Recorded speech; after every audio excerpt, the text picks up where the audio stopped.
మా సద్గురుదేవులు వెంకటకోటి యోగేంద్రుల వారు, అలాగే అమ్మ మంగమ్మ గారు, వీరందరూ కూడా హృదయపూర్వక ధన్యవాదాలు తెలియజేస్తూ, మరి యొక్క కార్యక్రమం జనరల్గా ఏమిటంటే మనందరికీ తెలుసు,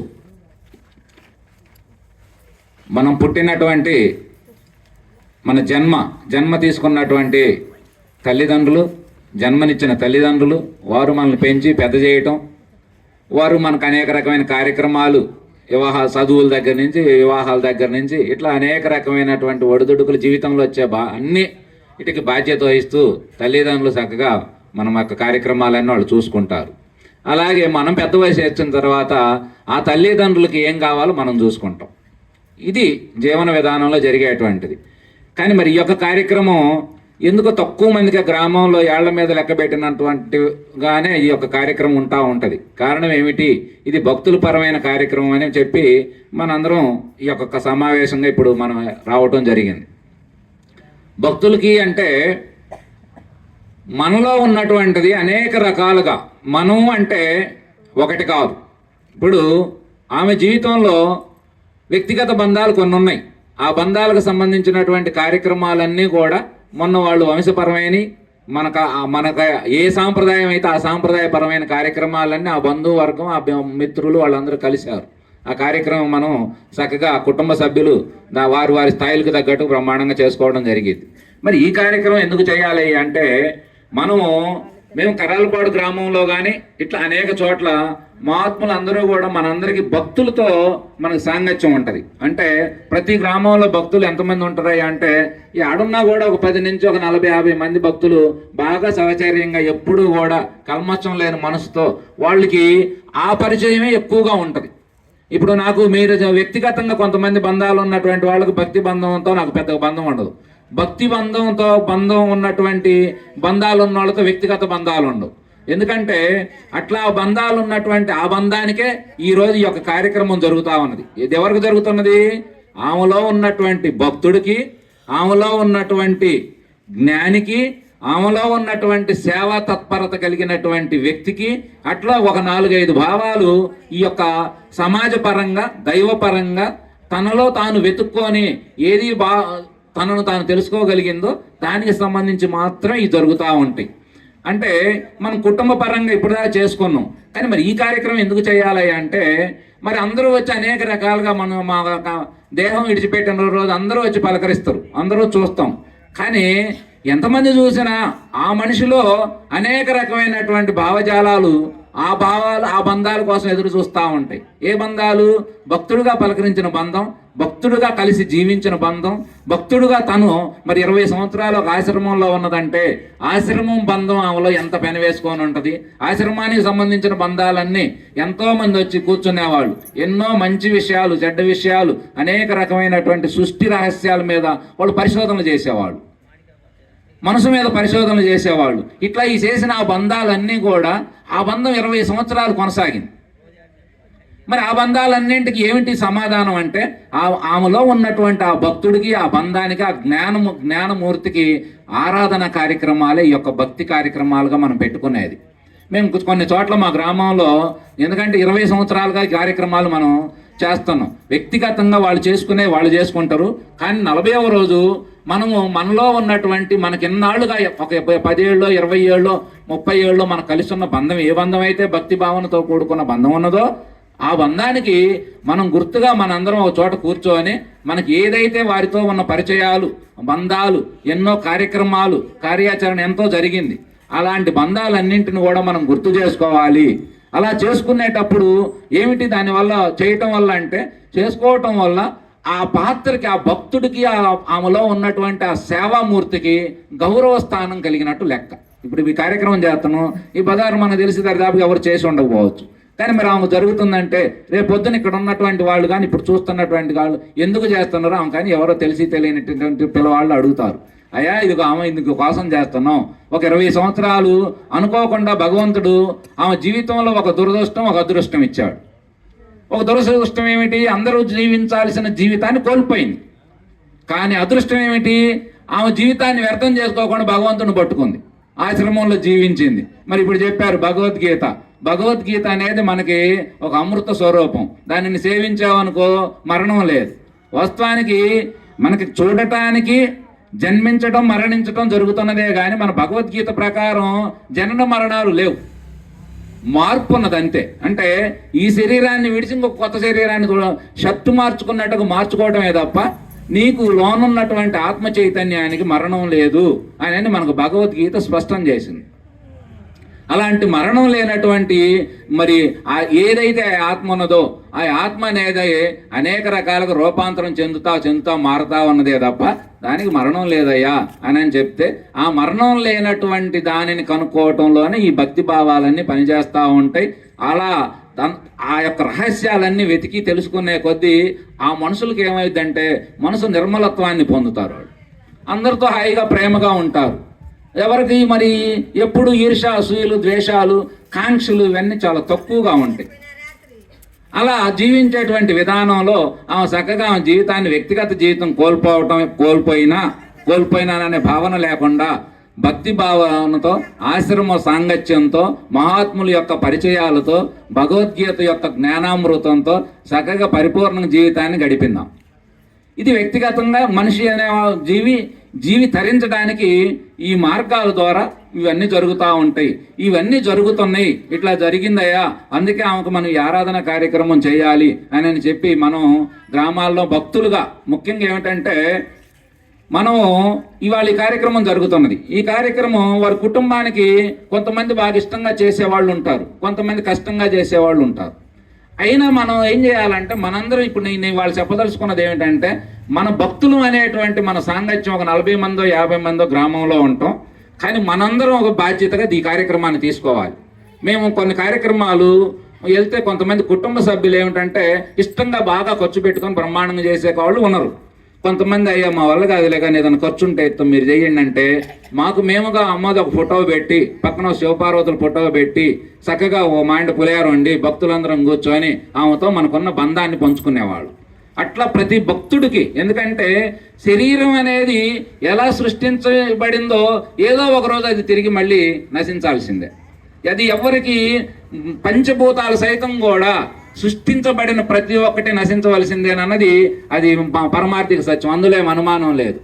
అట్లా జరిగేటప్పుడు మనం కూడా ఏదో ఒక రోజు ఈ దేహాన్ని విడిచిపెట్టి వెళ్ళిపోతాం. కాబట్టి మరి ఈ దేహం ఎంతగానో ఎంతో మందిని ఆప్యాయత కలిగినటువంటి వాళ్ళని, ప్రేమ కలిగినటువంటి వాళ్ళని, ఎంతో మంది లోకానికి ఎంతో ఇచ్చింది, లోకం నుంచి ఎంతో తీసుకున్నది. కాబట్టి ఆ నడియాడిన గుర్తులన్నీ భక్తిభావాలతో కొనియాడబడినటువంటి వాళ్ళ జీవితం మనందరం కూడా ఒకసారి కలిసి చేసుకోవటం అనేది మంచిది. దానికి మనందరం సహకరించి ఇది ఒక కుటుంబ కార్యక్రమంగా భావించకూడదు. మనం బాగా గుర్తుపెట్టుకోవాలి. ఎందుకంటే ఎవరికి జరిగిన మినిమం అవసరం అయితే వాళ్ళు కుటుంబ సభ్యులు పట్టించుకోకపోయినా మనం భక్తులకి మనతో కలిసి, భక్తులు అంటే ఏదో సంవత్సరానికి ఒకసారి వచ్చేవాళ్ళు కాదు, ఇట్లా అనేక రకమైన కార్యక్రమాల్లో పాల్గొనేవాళ్ళు, కాస్తో కూస్తో వాళ్ళు ఖర్చులు వాళ్ళు పెట్టుకొని దేవాలయాలకు వచ్చేవాళ్ళు, ఆశ్రమాలకు వచ్చేవాళ్ళు, అనేక రకమైన కార్యక్రమాల్లో పాల్గొనేవాళ్ళు.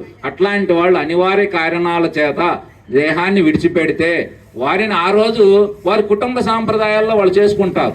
మనందరం వెళ్తాం, చూస్తాం, ఏదో మనం చేయగలిగింది ఏముంది, 2 కన్నీటి బొట్లు తప్ప మనం ఏం చేయలేము. ఆ రోజు ఆ కార్యక్రమం వాళ్ళని వాళ్ళు పూర్తి చేసుకుంటారు. అవి ఎన్ని అయిన తర్వాత మనం ఈ 15వ రోజు ఆ కార్యక్రమాలు ఎన్ని అయిపోతాయి, 40వ రోజు మనం స్పెషల్గా భక్తుల కొరకే ఈ ఆరాధన కార్యక్రమాలు ఇవన్నీ పెద్దలు ఏర్పాటు చేసినది. మనందరం కలిసి ఈమెకు సంబంధించింది కుటుంబ సభ్యులు సహకరిస్తే ఓకే, లేకపోయినా మనందరం కూర్చొని మనం రోజు ఏ ఆశ్రమంలోనో, పీఠంలోనో, మఠంలోనో ఉంటున్నో, అవసరమైతే ఆడైనా సరే ఆ జ్ఞాపకార్థం ఒక్కసారి మనం కార్యక్రమం చేస్తాం. ఆ తర్వాత వచ్చే సంవత్సరం, ప్రతి సంవత్సరం మనం చేయాల్సిన పని లేదు, ఎందుకంటే మనం చేయలేం. కాబట్టి ఆ తర్వాత కుటుంబం అనుకూలంగా ఉండి వాళ్ళ ప్రతి సంవత్సరం మా అమ్మగారి కార్యక్రమం మేము చేసుకుంటాం, మా అమ్మ మా జీవితం అంతా మా కోసం దారబోసింది, అందులోనూ ఎంతోమంది భక్తుల్ని మంచి వాళ్ళని తయారు చేసుకున్నది, ఎంతో దైవ జ్ఞానం పొందింది, అట్లాంటి ప్రేమమూర్తికి సంవత్సరానికి అయితే 2000 3000 ఖర్చు అవుద్ది, మేము పెట్టుకుంటాం, మీరు సహకరించండి అంటే ప్రతి సంవత్సరం మనం ఆరాధన చేయొచ్చు. ఏం తప్పేం లేదు. ఎందుకంటే అమ్మ దేవుడి పేరు మేము చెప్పేది అమ్మవారి పేరు మీద చెప్తాం. అమ్మ అయినా మనకు శాస్త్రాలని చెప్పేది ఏంటంటే ప్రతి మనిషి దైవ పదార్థం అయ్యి ఉన్న, దైవం కానిది అసలు ఈ సృష్టిలోనే లేదు. మన భగవద్గీత చెప్పిన ఏ శాస్త్రాలు చెప్పినా మనకు దైవం అంటే ఇతర గ్రంథాలు చెప్పినట్టు ఎక్కడో ఒక పరలోకం ఉండి ఆయన అక్కడుండి మనల్ని సృష్టించి ఇక్కడ ఉంచటం కాదు. అణువున ఇందు అందు లేకుండా అన్నింటి అందు ఆయనే ఉన్నాడు, కాబట్టి ప్రతిదీ దైవ స్వరూపం, దైవ పదార్థం అయ్యే ఉన్నది.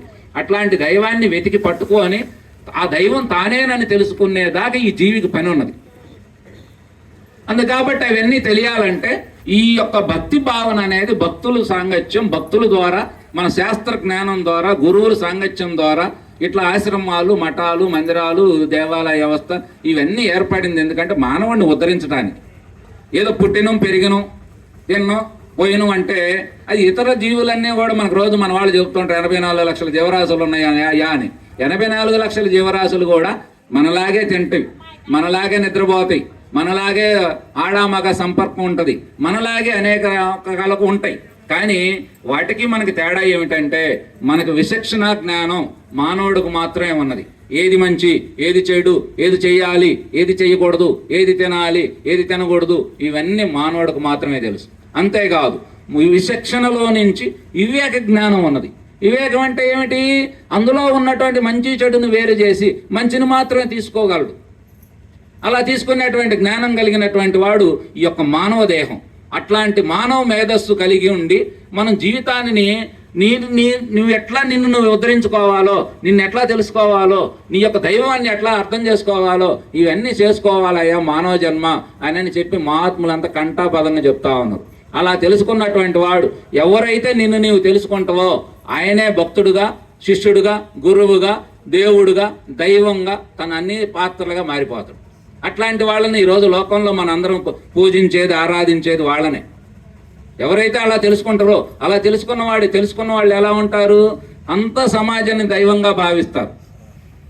నేను వేరు, ఆయన వేరు, ఆయన వేరు, ఈయన వేరు అనేటువంటి లింగభేదం కానీ, జాతి భేదం కానీ ఏమీ లేకుండా. ఎందుకంటే దేహాలను చూస్తూ ఉంటే దేహాలు అనేక రకమైనటువంటి వైవిధ్యం కలిగి ఉన్నది. ఒక ముఖానికి పొంతన లేదు. ఒకళ్ళకి గొంతు స్వరం గలవట్ల, బ్రొటన వేలు ముద్దలు గలవట్ల, కంటి చూపులు గలవట్ల, అనేక రకమైనటువంటి వైవిధ్యం ఉన్నది. ఇలాంటి వైవిధ్యం చూసేవాడికి మనసులో ఉన్నటువంటి అనేక రకమైన భేదభావాలు ఉన్నాయి. మనసు ఒకటే కానీ అనేక రకమైన భేదభావాలు ఉన్నాయి.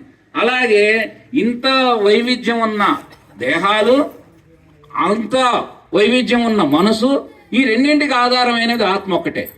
అందుకని మహాత్ములు సాధనలో ఉత్తీర్ణత సాధించడం ఏమిటయ్యా అంటే దేహాన్ని, దేహభ్రాంతులు కలిగినటువంటి దానిని చూసేవాడు లోపల ఉన్నటువంటి మనసును చూడలేడు. మనసును చూసినటువంటి వాళ్ళు ఆత్మను దర్శించలేరు. ఆత్మను దర్శించిన వాడికి అసలు ఈ ప్రపంచంలో ఏమీ కనపడదు, మొత్తం ఆత్మగానే కనపడుతుంది. అలాంటి ఆత్మదర్శనం పొందాలని చెప్పి మనకు మహాత్ములందరూ ఘోషిస్తూ ఉంటే ఆ ఘోషలోనే ఏమో ప్రయాణం మరి తెలియకుండానే 20 సంవత్సరాల ఆశ్రమంలో జీవించడం, ఆ తర్వాత వచ్చి కుటుంబానికి మరి దానికి సంబంధించినటువంటి వాళ్ళు సేవ చేయటం, గ్రామంలో కొన్ని కార్యక్రమాల్లో పాల్గొనటం, ఎంతో కొంత దైవం భక్తితో పాటు ఆ దైవ లక్షణాలు తనలో ఉన్నటువంటి అన్ని గుర్తించి పట్టుకోగలిగింది. కాబట్టే నాకు చాలామంది గురించి చెప్తా ఉంటే నేను వింటాం. ఈ మధ్య ఆర్ఎంపీ డాక్టర్ గారు సుబాని గారు వచ్చి ఈమె గురించి నా దగ్గర అప్పుడప్పుడు ఈ మధ్య అంటే ఈమె కాలం చెయ్యక ముందు చెప్పేవాడు 2-3 సార్లు. ఇట్లా ఉన్నదండి పలానా తుమ్మలచేరులో, ఆమెతో ఎక్కువ డిస్కషన్ చేస్తూ ఉంటాం, ఏవేవో అడుగుతా ఉన్నదంటే వయసు తేడా వచ్చిన తర్వాత బ్రెయిన్ తేడా వస్తుంది. ఎవరికైనా సహజమే. ఇప్పుడు మనం ఈ దేహం అనేది ఒక వస్తువు లాంటిది. ఇప్పుడు ఈ మైక్ ఉంది, ఈ మైక్ రిపేర్ అనేది సర్వసాధారణం, అవునా? అలాగే ఈ దేహానికి కూడా మార్పులు, రోగాలు ఇవన్నీ సర్వసాధారణం. అలాంటి సర్వసాధారణమైన విషయాల్ని మనం అర్థం చేసుకోగలిగితే మనం ఈ వస్తువు కనుక రిపేర్ ఉన్నట్టుగా ఈ దేహానికి కూడా రిపేర్ ఉన్నది. మనం అందుకు హాస్పిటల్, డాక్టర్లు వీళ్ళందరూ ఏమిటి, ఈ వస్తువుకి ఏదైనా వస్తే మనం ఈ దేహం అనేది మనకు భగవద్గీత చెప్పేది ఏమిటంటే ఇది ఒక వస్తువు అని చెప్తుంది. కానీ మనం ఏమనుకుంటాం, ఈ దేహమే నేను అనుకోని, అదే నిజం అనుకోని ఆ విధానంలో ఏమన్నా వస్తే తట్టుకోలేక విలవిల్లాడుతూ ఉంటాం. అందుకని భగవద్గీత జ్ఞానామృతాన్ని ఎవరైతే సేవిస్తే అతనికి మరణం లేదని చెప్పి మనకు భగవద్గీత శాస్త్రమే ప్రమాణంగా చెప్తా ఉన్నది. అట్లాంటి భగవద్గీతని మనకు ప్రామాణికమైన గ్రంథం అయి ఉన్నది. అట్లాంటి అంతకంటే ఉన్నతమైనటువంటిది లేదు లోకంలో, అంతకంటే చూడటానికి కూడా ఏమి లేదు. కలియుగం మొత్తానికి సరిపోయేంత బోధ భగవద్గీతలో ఉన్నది. అట్లాంటి భగవద్గీతను ఆమె పట్టుకున్నది. చదువులేని మనిషికి సంస్కృతం పలకటం అంటే అది సామాన్యమైన విషయం కాదు. మరి ఎట్లా చేయగలిగినది అంటే ఆ యొక్క జిజ్ఞాస, మొట్టమొదటి ఉండేది ఏమిటంటే జిజ్ఞాస ఉండాలి. అంటే అది మనం తెలుసుకోవాలి, దాని గురించి ఏమై ఉన్నది అనేటువంటి సంకల్పం, తపన ఆ యొక్క జిజ్ఞాస, శ్రద్ధ, భక్తి ఇవన్నీ కలబోస్తే అది నీకు ఆటోమేటిక్గా అబ్బిద్ది. దానికి వయసుతో నిమిత్తం లేదు. ఎందుకంటే మహాత్ములు అందరూ చాలామంది పెద్ద వయసు వచ్చిన తర్వాత కూడా తపస్సుకు పోయి చక్కగా తపస్సు చేస్తూ జ్ఞానాన్ని పొంది, మనకి వాల్మీకి మహర్షులు అంటే ఆయన రామాయణం రానటువంటి వాడు రామాయణం రాసి ఈరోజు రామాయణం అనే కావ్యం అది భూమండలాలు ఉంటుంది ఆ కావ్యం. ఎందుకంటే రామచరిత్ర లేకుండా భూమి నిలవలేదు. రామచరిత్ర, శివనామం, హరినామం ఈ ఎప్పుడైతే మనందరం మర్చిపోతామో ఈ భూమి మళ్ళీ విశ్వంలోకి ఉపసంహరణ జరిగిద్దని చెప్పి మహాత్ములు వాణి. అట్లాంటి మరి ఎన్నో మనకి అట్లాంటి మరి మహాత్ములు. ఎందుకంటే ఆ తపశ్శక్తి అనేది, ఆ దైవశక్తి అనేది శక్తి. ఎందుకంటే నీలో అనంతమైనటువంటి ఆత్మశక్తి ఉన్నది. ఆ శక్తిని గుర్తించడమే మనం చేయాల్సిన పని. అలా మనం చేసుకున్నటువంటి వాళ్ళకి ఇక జన్మ మనకి భగవద్గీత చెప్పేది ఏమిటంటే ఈ శరీరం అనేది ఒక వస్తువే, కానీ దీన్ని పాలించే ఆత్మ ఉన్నది. దానికి మరణం లేదు, కానీ అది మార్పు చెందుతా అనేక రకమైన రూపాంతరాల్లో అనేక రకమైన దేహాలను ధరిస్తా ఉన్నదని తెలియజేస్తా ఉన్నారు. అందులో భగవద్గీత మనకు స్పష్టం చేసేది ఏమిటంటే నీ కర్మల ప్రకారం కర్మయోగం, భక్తి యోగం, జ్ఞానయోగం. కర్మయోగం, కర్మ సిద్ధాంతం మనకి ఏం తెలియజేస్తుంది అంటే నువ్వు ఏది చేస్తావు అది నీడలాగా నీ ఎంటబడి వస్తుంది అని చెప్తుంది. నువ్వు చేసినదే నీకు వస్తుంది, నువ్వు చెయ్యింది రాదు, చేసింది నీకు వస్తుంది. అందుకు కాబట్టి నువ్వు చేసేటప్పుడే కర్మని ఎంపిక చేసుకో. ఏ పని చేస్తే ఏం ఫలితాలు వస్తాయి, అసలు నీ మనసు ఏం ఫలితాలు కావాలని కోరుకుంటుందో నువ్వు దానికి దగ్గర పని చేయాలి. నువ్వు దాని దగ్గర పని చేసినావు అనుకో నీకు ఆ మంచి ఫలితాలు వస్తాయి. అందుకని మనం పత్తి చేనేసి మిరపకాయలు కాయాలంటే అది కాయదు. కంది మొక్కలు పెట్టి పత్తి రావాలంటే రాదు. ఎందుకంటే నువ్వు నాటిన ఇత్తనమో దాన్ని చేసిన సేవ, పెట్టుబడులను బట్టే నీకు ఆ ఫలితాలు వస్తాయి. కాబట్టి కర్మ సిద్ధాంతం ప్రకారం నువ్వు చేసుకున్నదే నీకు వస్తుంది అని చెప్పి మనకు స్పష్టం చేస్తా ఉన్నది. అలాగే మరి ఆ కర్మ అనేది ఆ రకంలో నువ్వు ఇదే కర్మలు ఎంపిక చేసుకుంటే ఆ కర్మల ప్రకారం భగవద్గీత మనం చెప్పే మాట ఏంటంటే ఇప్పుడు నువ్వు కొన్నాళ్ళు భక్తుడుగా మారావు, చేసి కొంత జీవితం అందులో కొంత తరించిన తర్వాత అనుకోకుండా నీ యొక్క జన్మని సాలించిన తర్వాత జన్మ అంటే అక్కడ మొదలవుద్దంట. మళ్ళీ ఈసారి పుట్టగానే కొంతమంది చిన్నపిల్లలను చూస్తాం మనం, వీడేంద్ర పుట్టగానే ఇంత భక్తి చేస్తుండ అనుకుంటాం. కొంతమందిని చూసి ఏమిటి చదువులు ఇంత ఉత్తీర్ణత సాధిస్తుండే ఏమిటి. కొంతమంది ఇప్పుడు మన సెల్లో చూస్తుంటాం అంత 5-10 సంవత్సరాల పిల్లలే పెద్ద రికార్డులు కొడతా ఉంటారు. ఎట్లా వాళ్ళకి సాధ్యం అంటే మనకి జన్మల పరంపరలోకి పోతే జన్మల ప్రకారం నువ్వు ఎక్కడ దాకా తీసుకుపోయి అక్కడ ఆపినవో ఆడ మొదలవుద్ది. అందుకని నువ్వు భక్తుడిగా ఆపావా భక్తుడి దగ్గరే మొదలవుద్ది. నువ్వు పాపం చేసి ఆపావా ఆ పాపం కారణం మళ్ళీ నువ్వే అనుభవించాలి. కాబట్టి ఈ రకమైనటువంటి జన్మల పరంపర కొనసాగుతా ఉన్నది. నీకు దీనికన్నీ అతీతమైనది ఏమిటి, నువ్వు ఈ రకంగా తీసుకొని చేస్తే నువ్వు మంచి పనులు చేసుకుంటూ పోతా ఉంటే నీకు ఉన్నతమైనటువంటి ఉత్తమమైన జన్మైనా వస్తుంది, లేదా జన్మరాహిత్యమైనా కలుగుతుంది. మన లక్ష్యం ఏమిటంటే జన్మరాహిత్యం కావటం, అంటే నిత్య జీవన్ముక్తుడు కావాలి. జీవన్ముక్తుడు అంటే ఏమిటి, నువ్వు అన్నీ చేయాలి కానీ తామరాకు నీటి బొట్టును అంటున్న రీతిగా ఏ పాపానికి అంటకుండా చిక్కుపడకుండా బ్రతకాలి. ఇది జీవితం. ఇది శ్రీకృష్ణ భగవానుడు చెప్పినటువంటి గొప్ప లాజిక్. దీనికి మించి ఎవరు చెప్పడానికి లేదు. నువ్వు అన్నీ చేయాలి, చేయకుండా ఏది కుదరదు. ఎందుకంటే సృష్టి ధర్మంలో అనేక రకమైనటువంటి పాత్రలు నువ్వు ఎంపిక చేసుకున్నాయి. నీకు తెలిసినా నువ్వు చేయాల్సిందే, తెలియకపోయినా చేయాల్సిందే. ప్రత్యక్షంగానైనా చేస్తావు లేదా పరోక్షంగానైనా చేయాల్సిందే. కాబట్టి నువ్వు చేసే విధానంలో నువ్వు ఆ విధమైనటువంటి నువ్వేమైనా చెయ్యి, కానీ నువ్వు దానికి అంటకుండా ఎట్లా బ్రతకాలో మనకు భగవద్గీత బోధిస్తూ ఉంది. అట్లా నువ్వు దేనికి అంటకుండా బ్రతకటమే ఆ యొక్క జీవన్ముక్తే అసలైనటువంటి ముక్తి, మోక్షం. దాన్నే మోక్షం అని అట్లా మనకు అనేక రకమైన పేర్లు పెట్టడం జరిగింది. అట్లాంటి మోక్ష జ్ఞానాన్ని పొందటమే ఈ యొక్క మానవ జన్మ పరిపూర్ణత అని చెప్పి మహాత్ములు కంఠాపదంగా చెప్తా ఉన్నారు. అట్లాంటి విధానంలో అది రావాలంటే ఏం చేయాలి, మొట్టమొదట భక్తి భావనతో భక్తుల సాంగత్యంతో ప్రారంభం చేసి సత్కర్మలు చేసుకుంటా అందరితో ఐకమత్యంగా ప్రేమగా జీవితం సాగిస్తా ఎప్పుడు పరోపకారమైనటువంటి జీవితంతో జీవించే వాళ్ళకే ఆ యొక్క భావాలు ఆ విధానం అంతా అబ్బుతూ ఉంటుంది. అట్లా అబ్బేటువంటి యొక్క భక్తుల సాంగత్యం అంతా కూడా గొప్పగా ఉంటుంది లోకంలో. ఎందుకంటే వాళ్ళు మనలాగే తింటారు, మనలాగే ఉంటారు, మనలాగే చేస్తారు కదా. ఆమెకి మనకి తేడా ఏం లేదు కదా అనుకుంటాం. మరి తేడా లేదు, మరి ఆమె రోజు పూజ చేసింది నువ్వు చేయలేదుగా. ఆమె రోజు ఎవరిని దూషించలేదు, ద్వేషించలేదు. మరి నువ్వు లేచిన దగ్గర నుంచి ఏదో ఒకటి ఆత్మస్తుతి పరనిందతోనే బ్రతుకుతున్నాంగా మనందరం. ఆమెను ఒకవేళ ఎవరైనా అన్నా ఏమో కృష్ణార్పణం ఆయనకి తెలియదు ఏముంది అనుకున్నది, మరి మనం అనుకోలేంగా. తేడా గురించి చెప్తున్నాము. వాళ్ళకి మనకున్న భక్తులకి సామాన్యుడికున్న తేడా. ఆ తేడా ప్రకారం భక్తి ఎవరైతే భక్తులుగా అట్లా మారి చేసుకుంటూ పోతా ఉంటారో సర్వం దైవార్పితంగా జీవితాలు సాగిపోతా ఉంటాయి. వాళ్ళ జీవితాలు అలా తరించడంతో వాళ్ళే ఈ లోకంలో మనం పూజించే దేవుళ్ళంతా కూడా ఇట్లాంటి జీవితాలతో అంచెలంచెలుగా పరోపకారంతో నుంచి బయటకు వచ్చినాయి. మంచే దేవుడు. దేవుడు అనేది మంచికి గుర్తు. మరి దేవుడికి ఆపోజిట్లో ఎవరు ఉన్నారు? రాక్షసులు ఉన్నారు. రాముడికి ఆపోజిట్లో రావణాసురుడు ఉన్నాడు, కృష్ణుడికి కంసుడు ఉన్నాడు. మరి ఇట్లా అనేక రకమైనవి ఉన్నాయి. మరి దేవుడు ఈయనైతే, సృష్టి అంతా దేవుడు అయితే, మరి ఈ రాక్షసులు వీళ్ళందరూ ఎవరు? అందుకని మనకు మహాత్ములు లోతుగా పరిశోధన చేసి చెప్పే మాట ప్రకారం ఏమిటంటే, రాముడైనా రావణాసురుడు ఇద్దరు కలిపితేనే దైవం, ఇద్దరు కలిపితేనే భగవంతుడు. పూర్ణం కావాలంటే ఇద్దరిని కలపటం. ఎందుకంటే ఈ సృష్టిలో ప్రతి వాళ్ళు సృష్టి నియమం ప్రకారం స్త్రీ పురుష సాంగత్యంతోనే జన్మలు వస్తాయి. అలా వచ్చినటువంటి వాళ్ళు జీవించే విధానంలో అనేక రకాలుగా మంచిగా జీవిస్తా, అందరితో మంచిగా ఉంటా, అందరితో మేలు కోరుకుంటా, తన వ్యక్తిగత జీవితానికి కొంచెం ఇబ్బంది అయినా కూడా పరుల జీవితం బాగుండాలని బ్రతికినటువంటి వాళ్లే ఈరోజు మనం దేవుళ్ళుగా ఆరాధించేది. రామచరిత్ర అదే చెబుతుంది, కృష్ణ చరిత్ర అదే చెబుతుంది, క్రీస్తు చరిత్ర అదే చెప్తుంది. అట్లా ఎవరైతే పరుల కోసం జీవిస్తారో అట్లా జీవించే వాళ్ళందరినీ కూడా మన యొక్క గ్రంథాలు, మన పెద్దలు, లోకం అంతా కూడా వాళ్ళనే దేవుళ్ళుగా మనం ఆరాధించడం జరిగింది. అందుకని ఇలాంటి వాళ్ళు ఏంటంటే వారి స్థాయిని బట్టి భక్తుడుగా ఉన్నారా, శిష్యుడిగా ఉన్నారా, గురుస్థానాన్ని అలంకరించారా, ఇట్లా నీకు వారి స్థాయిని బట్టి దేవుడి స్థానాన్ని అలంకరించారా, ఆ స్థాయిలు బట్టి ఉంటాయి. కాబట్టి అలాంటి స్థాయిల్లో ఇవన్నీ కూడా సాధన ద్వారా సాధించవచ్చు.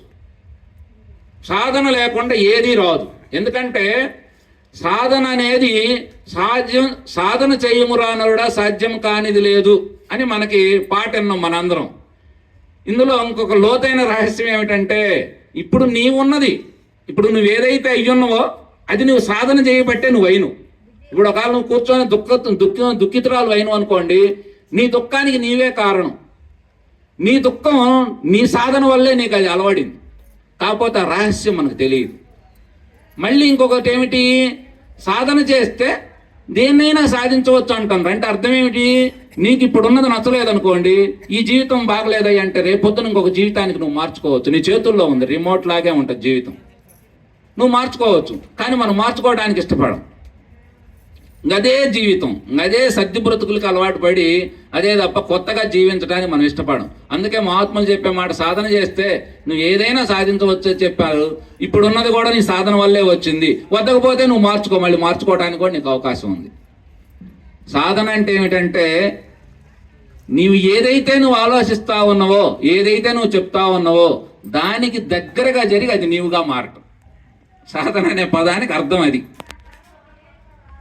కాబట్టి అట్లాంటి సాధనల ద్వారా నువ్వు ఏదైనా సాధించవచ్చని మహాత్ముల చరిత్రలన్నీ మనకు అయ్యే చెప్తా ఉన్నాయి. ఆ విధానంలో మనం చక్కగా చేసుకొని ఇవన్నీ చేసుకోవాలి. మరి ఏమిటి ఈ భక్తులు కూడా మరి వాళ్ళు కూడా కాలం చేస్తుండే చనిపోతుండగా అంటే, సావులు అనేవి, ఎందుకంటే భగవంతుడు జననం మరణం రెండు ఆయన చేతుల్లో పెట్టుకున్నాడు.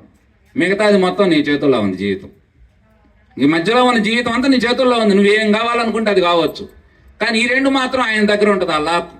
ఆ లాక్ సిస్టమ్ మన దగ్గర లేదు.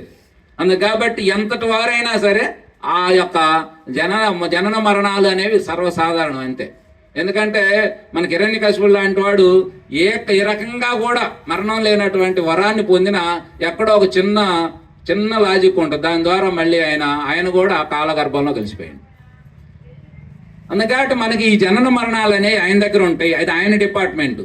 కానీ నువ్వేమిటి అన్నది నీ డిపార్ట్మెంట్లో నువ్వేమి ఆలోచిస్తుంటావు, నువ్వు ఎలాంటి వాళ్ళతో సాంగత్యం పెట్టుకుంటావు, నువ్వు అసలు నీకేం కావాలి, ఇవన్నీ నువ్వు తెలుసుకొని నువ్వు నడుచుకొని నువ్వు జీవించాలి. ఇవన్నీ నువ్వు జీవిస్తే నీవు ఫలానా అని పేరు వస్తుంది. ఇప్పుడు మనం ఇక్కడ వాళ్ళకి ఎందుకు చేస్తున్నాం, ఆ మంగమ్మ గురువు గారు ఎందుకయింది అంటే, ఆమె జీవితం ఒక 30 ఏళ్ళలో 40 ఏళ్ళలో ఆమె ఆధ్యాత్మిక జీవితంలో చక్కగా ఆమెకు తెలిసిన పద్ధతిలో, ఆమెకు సహచర్యం ఉన్నటువంటి గురు సాంగత్యంతో, ఆమెకు పరిచయం ఉన్న గ్రంథాలతో, ఆమె అందులో జీవించింది కాబట్టి ఆమె మొదట భక్తురాలైంది, శిష్యురాలైంది, ఆఖరి గురువు అయింది.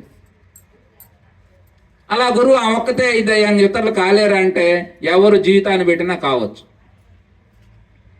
కాబట్టి మనం ఇవన్నీ సక్రమంగా అర్థం చేసుకుంటే జీవితం బ్రహ్మాండంగా ఉంటుంది. దీనికి ఏమైనా ఇబ్బంది వస్తే మనం మతిని మార్చుకోవాలి కానీ మతాలు మార్చుకోకూడదు. ఈరోజు మీ అందరికీ తెలుసు, మతాలు విపరీతంగా మత మార్పిళ్ళు ఇవన్నీ జరుగుతూ ఉన్నాయి. కారణం ఏమిటి? ఇక్కడ ఏదో 4 రోజులు పనిచేసామయ్యా, గుడికి పోయాం కానీ ఎందుకు స్వాయం తగ్గలేదు, ఆయన ఏదో తగ్గిస్తాడంట అని చెప్పి మీరు ఆ రకంగా మత మార్పిళ్ళకి శ్రీకారం చుడతా ఉన్నారు. కారణం ఏమిటి? ఎక్కడ మన భారతదేశంలో ఎక్కడా లేనంతగా మన తెలుగు రాష్ట్రాల్లో ఎక్కువగా మత మార్పిళ్ళు విపరీతంగా జరుగుతున్నాయి. మతం మారవటం వల్ల ఎట్టి ప్రయోజనం లేదు. ఎందుకంటే అతి బోధల్లో సత్యం లేదు. ఉపద్రవమైనటువంటి ప్రసంగాలు, అబద్ధమైన సాక్ష్యాలు చెప్పి జనాల్ని మభ్యపెట్టి మారుస్తున్నారు. మారవటం వల్ల పోనీ మరి మార్చావు, మీకు రోగాలు రావా? రోగాలు మీకే వచ్చినాయా? ఇబ్బందులు మీకే కలుగుతున్నాయా? మరి వాళ్ళకి లేవా? మరణాలు మనకి ఎక్కడే ఉన్నాయి, మరి అక్కడ లేవా? మరి లేకపోతే అక్కడ ఎందుకు సమాధులు కట్టుకోవటం?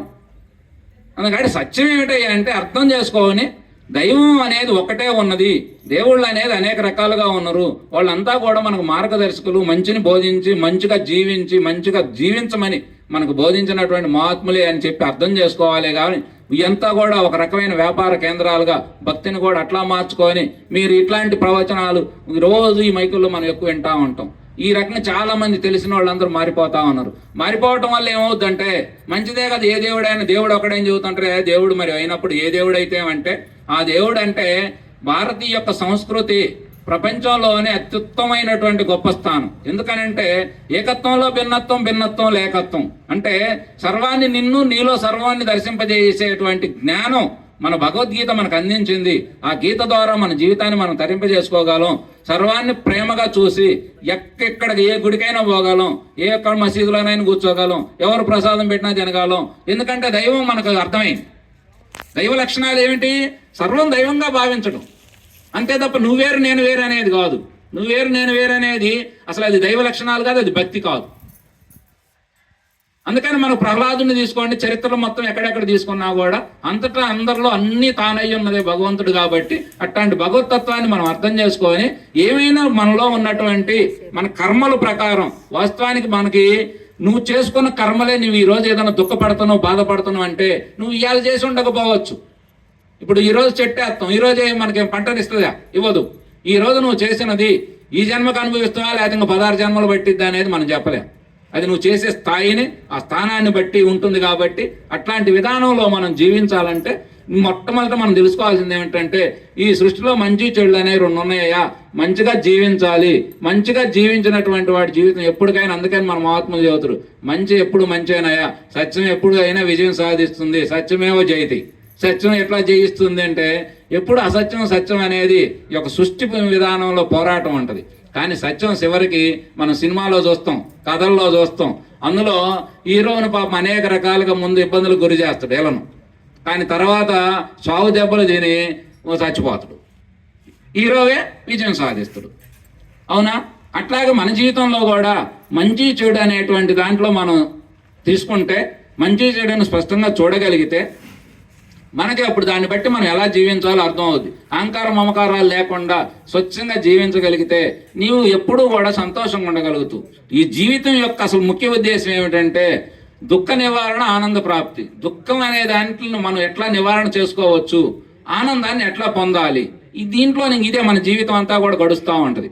అట్లాంటి ఈ దుఃఖం అంటే మనం వచ్చిన దేనికి, మన గ్రంథాలు మనం చెప్పేది ఏమిటంటే నీవు ఆనందం కొరకే ఈ కుటుంబం పెట్టుకున్నా, అసలు ఈ సృష్టికర్త ఇదంతా పెట్టుకున్నా, ఈ సృష్టిని సృష్టించిన ఇవన్నీ దేనికయ్యా అంటే మనకు చాలాసార్లు ఆధ్యాత్మిక జీవితంలో మొదలైనప్పుడు మాకు ఎవరికైనా వచ్చే ప్రశ్నలు ఏమిటంటే అసలు ఈ సృష్టి ఏమిటి, ఈ జనులేమిటి, ఈ జీవులేమిటి, ఈ భూమి ఏమిటి, ఈ అనంతేశ్వరంలో ఈ భూమి ఎంత, ఈ భూమిలో మన ఊరు ఎంత, మనం ఎంత, అసలు ఇదంతా ఎట్లా తయారవుతుంది, ఎట్లా సృష్టించబడుతుంది, అసలు ఎందుకు సృష్టించండి ఇదంతా అనే ప్రశ్న మనందరికీ మొదలవుద్ది. ఏది? ఈ ఆధ్యాత్మిక సాధనలో మొదలైనప్పుడు. ఎందుకు మొదలైంది అంటే మరి దీని సమాధానం ఎక్కడ దొరికిద్ది? ఎక్కడ దొరికిద్ది అంటే నీలోకి నువ్వు ప్రవేశించితే దొరికిద్ది. నీలోకి నువ్వు ఎందుకు ప్రవేశించాలంటే నీవున్నావు, నువ్వెందుకు జన్మ తీసుకొని వచ్చును సరే అయిపోయింది. సరే ఇంక నువ్వు మెలకుండా ఉండడు, చదువుకోవాలి. చదువు ఎందుకు? చదువు అయిపోయింది. తర్వాత పెళ్లి చేసుకోవాలి. పెళ్లి ఎందుకు? సంతోషంగా ఉంటుందండి. పెళ్లి అయిపోయింది. పిల్లలు దేనికి? ఆనందం కోసం. ఇట్లా కుటుంబం పెంచుకుంటాం, ఆస్తులు పెంచుకుంటాం, రకరకాల కార్యక్రమాలు పెంచుకుంటాం. ఎందుకు అని నువ్వు ఎప్పుడైనా ప్రశ్నించుకున్నావా? ప్రశ్నించుకుంటే నీకు తెలిసేది ఒకటే, ఆనందం కోసం ఈ పని అంతా పెట్టుకొని చేస్తా ఉన్నామని.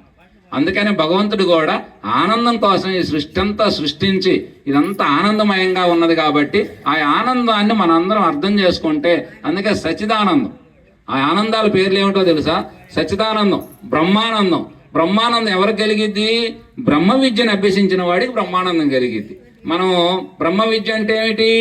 ఈ లోకంలో 2 రకాల విద్యలు ఉన్నాయి, అపర విద్య, పరవిద్య. అపర విద్య అంటే ఏమిటి? భౌతికంగా మన పిల్లలు ఈరోజు అందరూ చదువుకుంటున్నారు రకరకాల చదువులు, అవన్నీ కూడా అపర విద్య కిందకు వస్తాయి, భౌతిక ప్రపంచానికి సంబంధించినటువంటి విద్య. పరవిద్య, బ్రహ్మ విద్య అంటే ఇప్పుడు మనం బోధించేటువంటి ఆధ్యాత్మిక విధానంలో సృష్టి యొక్క రహస్యాలన్నీ కూడా బట్టబయలు చేస్తూ ధర్మ సూక్ష్మాలు అవన్నీ మనం వాటి గురించి తెలుసుకొని ఆచరిస్తూ తను ప్రజల లోకం చేత ఆచరింపజేసేదంతా కూడా ఆ యొక్క బ్రహ్మ విద్య కిందకు వస్తుంది. అట్లాంటి బ్రహ్మ విద్యని అన్ని విద్యల్లో కల్లా గొప్పదని మనం తెలియకుండానే మన నోటి వెంట పలుకుతా ఉంటాం. పల్లెటూరులో మనందరం పలుకుతాం. ఏమంటాం? ఎవరైనా వచ్చి పిల్లలు కానీ పెద్దలు కానీ సాధించా అంటే అదేం పెద్ద బ్రహ్మ విద్య నువ్వు సాధించడానికి అంటాం. అంటే బ్రహ్మ విద్య అంత విలువైనది, అంత ఖరీదైనది, అది అందరికీ అందుబాటులో ఉన్నా కూడా అందరికి సాధ్యం కాకుండా ఉన్నది. అందుకనే అది బ్రహ్మ విద్య అంటాం. అట్లాంటి బ్రహ్మ విద్యను అభ్యసించిన వాడికి బ్రహ్మ జ్ఞానం వస్తుంది. బ్రహ్మ జ్ఞానం వచ్చినటువంటి వారికి పరబ్రహ్మ దర్శనం అయితే పరమానందం కలుగుతుంది. అలాంటి ఆనందం పొందితే, అలాంటి బ్రహ్మానందం పొందినటువంటి వ్యక్తికి ఇంద్రుడు ఈయన పొందే ఆనందం ఇంద్రుడు 100వ వంతు కూడా పొందలేడంట. మన కథల ప్రకారం ఇంద్రుడు అంటేనే ఇంకా ఆయనకి లేని భోగాలు ఉండవు లోకంలో, ఎందుకంటే అన్ని సర్వభోగాలు ఆయన దగ్గర ఉంటాయి. కానీ ఈ యొక్క బ్రహ్మానందం, ఆత్మానందం పొందిన వ్యక్తితో పోల్చుకుంటే ఆయన పొందే ఆనందం 100వ వంతేనయ్యా అంటే 99 రెట్లు ఈయన అదనం అని చెప్తున్నారు. అలాంటి బ్రహ్మానందం పొందాలంటే ఎలా పొందగలం అంటే ఇలాంటి భక్తి ద్వారా, ఇలాంటి సత్కర్మల ద్వారా, వీటన్నింటికి మించినటువంటి జ్ఞానం ద్వారా ఇవన్నీ మనం పొందగలుగుతాం. అట్లాంటి జ్ఞానం, భక్తి, దాంతోపాటు వైరాగ్యం ఇవన్నీ మనం సమకూర్చుకోగలిగితే మనం చక్కగా మన జీవితాన్ని కూడా తరింపజేసుకుంటాం. అంతే తప్ప ఏదో వచ్చినం పోయినవి అంటే కాదు. లోకానికి నువ్వు ఏమిస్తావు అన్నది ఇచ్చిందే లోకం గుర్తుపెట్టుకుంటుంది. ఇలా మన కుటుంబం ఉంది, ఎందుకు మనల్ని అంత బాగా చూసుకుంటానికి కారణం ఏమిటి? కుటుంబానికి నువ్వు లేస్తే 24 గంటలు కుటుంబంలోనే జీవించావు, కుటుంబం కోసమే బ్రతికావు, కుటుంబమే నీవు అనుకున్నావు, ఆ కుటుంబానికే నువ్వు మొత్తం జీవితం దారపోసావు. అలా చేయటం వల్ల కుటుంబం మనదిగా ఉన్నది. లేదనుకోండి కుటుంబం మనం పట్టించుకోదుగా. అందుకని సమాజం కోసం బ్రతికినటువంటి మహాత్ముల్ని సమాజం తనవారిగా మార్చుకున్నది. అందుకని నీవు అందరివాడిగా కావాలంటే వాస్తవానికి నీవు అందరివాడి అయ్యున్నావు, కానీ నీకు తెలియపోవటం వల్ల ఒక భ్రమలో ఇరుక్కొని ఒక భ్రాంతిలో జీవిస్తా ఉన్నావు రోజు. భ్రమ అంటే ఏమిటి? మానసిక భ్రమ. ఏదో నేనే నిజము, ఈ దేహమే నేను, కుటుంబమే నేను, భార్యే నేను, భర్తే నేను. ఈ నేనులు అనేక నేనులు ఉన్నాయి. ఈ నేనులు ఏవి నీవు కాదు. ఏ నేనులు కానీ నేనే, ఆ నేనే నీవు. ఆ నేను అర్థం కాదు. కాబట్టి మనం ఈ శరీర భ్రాంతిలోనే కొట్టుమిట్టాడుతూ ఉంటాం. ఈ శరీర భ్రాంతిలో నుంచి ఆత్మ నీ వయ్యన్ను, ఆత్మ నీకు తెలియపోవటం వల్ల. అందుకని శరీరం ఎప్పుడైతే రాలిపోతుందో, శరీరం కృషించి కుంగి అది ఏదో ఒక రోజు రాలిపోతే మనం ఆ మనిషి చనిపోయినా ఇంకా అయిపోయింది, జీవితం ముగిసిపోయింది అనుకుంటాం. వాస్తవానికి శరీరం ముగిసటం అంటే జన్మ మళ్ళీ ప్రారంభం కావటమే కానీ ముగింపు కాదు. అందుకే భగవద్గీత మనకి ముగింపు అంటే మరణం లేదు, మార్పు ఉన్నది. ఎప్పటికప్పుడు నూతనంగా మారుకుంటూ పోతా ఉంటుంది. నువ్వు చేసే కర్మలను బట్టి, ఆధారాన్ని బట్టి ఏమిటా కర్మలు చేస్తే అట్లా రావడానికి కారణం అంటే ఇవాళ మనం కొంతమందిని చూస్తుంటాం, ఎంత జీవితం చాలా దుర్భరంగా జీవిస్తూ ఉంటారు. అయిపోయింది. అట్లా ఇవన్నీ కూడా మనం తెలుసుకొని మన జీవితాన్ని తరింపజేసుకోవాలి. కాబట్టి చేసుకోలేదనుకోండి ఏముంటుంది? ఏదో ఒకటి. మనిషి అనేవాడు భగవద్గీత ప్రకారం పని చేయకుండా ఉండలేం. పని చేయాలంటే నువ్వు చేసే పని ఏదో ఆ పని చేసే మంచి చెడు ఆలోచనలు చేసి ఏదో ఎరుగుల మీద కూర్చొని ఏదో పనికిమాలిన వ్యవహారాల కంటే కాసేపు భగవంతుడి గురించి, కాసేపు మన శాస్త్రాల గురించి, కాసేపు మన పూర్వీకులు జరిగినటువంటి భక్తుల సాంగత్యం గురించి మాట్లాడుకోవచ్చు. మన మనసు ఉంటుంది, ఎప్పుడు ఆలోచించకుండా ఉండలేదు. కానీ దీని ఆలోచనలన్నీ కూడా ఎప్పుడు దైవం వైపు, సత్యం వైపు, ధర్మం వైపు ఆలోచింపజేయడానికి మనం చేయాల్సింది ఏమిటంటే లింకులు కలపటమే. నువ్వు దాన్ని ఎటు అది ఆలోచించకుండా ఉండలేదు. కానీ నువ్వు ఇది ఆలోచించే బదులు అది ఆలోచించని ఈ కుక్కని తీసి ఆ కుక్కని తగిలియటమే. అలా చేస్తే నువ్వు కూర్చోబెట్టడే, నువ్వు చేయాల్సిన పనే లేదు. ఇప్పుడు మనం బస్సో ట్రైనో ఎక్కినాం అనుకోండి, మనం టికెట్ తీసుకుంటే ఆ దేశం అక్కడ దించిద్ది. నువ్వు మధ్యలో నువ్వేం చేయాల్సిన పనిలా. ఇది కూడా అంతే. సత్యం ఏమిటి, ధర్మం ఏమిటి, దైవం ఏమిటి, వీటన్నింటి కారణం ఏమిటి అని నువ్వు ఒక ప్రశ్న నీలో నీ చిత్తంలో వేసుకొని కూర్చుంటే అది నీకు నిత్యం తెలుపుతూ ఉంటుంది. మనసుకు దాని పని అది చేస్తూ ఉంటుంది. అందుకని మనసుకు ఎక్కువగా దైవం యొక్క పనులు, దైవం యొక్క క్రియలు, దైవం యొక్క ఆలోచనలు అవన్నీ మనం చేసుకుంటే మన జన్మ ఏది చేసినా తామరాకు నీటి బొట్టు అంటున్న రీతిగా దేనికి అంటకుండా, దేనికి సిగ్గుపడకుండా జీవితం సంతోషంగా సాగిపోద్ది. కాబట్టి అలా సాగిపోయి జీవించినటువంటి వ్యక్తులు మనందరం భక్తులుగా సాంగత్యం ఎంతో కొంత, ఇందులో కొంతమంది కొంత భక్తి భావాలు, కొంత జ్ఞానం, కొంత వైరాగ్యం, కొంత త్యాగం వీళ్ళందరిలో కలబోసినటువంటి ఏ మనిషి పూర్ణంగా మంచివాడు కానీ పూర్ణంగా చెడ్డవాడు కానీ కావటానికి ఛాన్సే లేదు.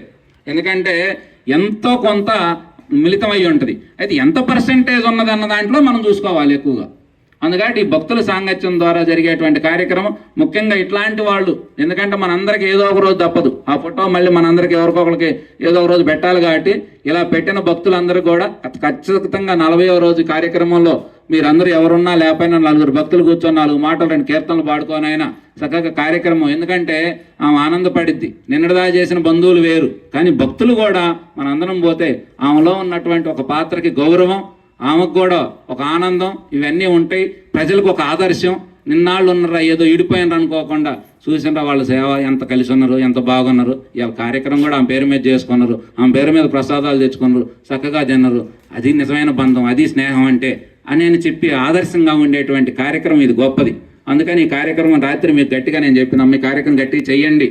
వాళ్ళ కుటుంబం బాగా సహకరిస్తే మంచిది, లేకపోయినా మనమైన కూర్చొని ఎక్కడో చాటు చేద్దామని. భక్తులకు అనేది అవమానం జరగకూడదు. భక్తి భావన అనేది అంత గొప్పది అని చెప్పి మీ అందరికీ చెప్పటం, కార్యక్రమం కుటుంబం చక్కగా చేసుకున్నది. కార్యక్రమం చేసినందుకు వారికి వారందరికీ ధన్యవాదాలు తెలుపుతూ, ముఖ్యంగా కార్యక్రమానికి ఎంతమంది పాల్గొన్నందుకు మీ అందరికీ కూడా హృదయపూర్వక ధన్యవాదాలు. ఆ భగవంతుడు అందరికి కూడా మంచి ఆయుష్, ఆరోగ్యం, ఐశ్వర్యం ఇవన్నీ కలగజేసి మంచి భక్తి, జ్ఞానం, వైరాగ్యం అనేది మనకు చాలా. వైరాగ్యం అంటే ఏదో సోమర్తనమో చేతగానితనమో కాదు. వైరాగ్యం అంటే నిర్మలమైనటువంటి మనసు రావాలి. అట్లాంటి మనసును సాధించి మనందరి జీవితాలు కూడా తరింపజేసుకోవాలని మనసా వాచా భగవంతుని కోరుకుంటూ హరి ఓం తత్స సర్వం శివార్పణమస్తు. స్వస్తి.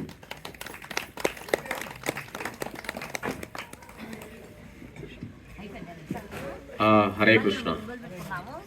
ఏమన్నా ప్రశ్నలు ఏమైనా ఉన్నాయా ఎవరికన్నా? గంట సేపు విన్నారు, ఏదో ప్రశ్న రావాలి.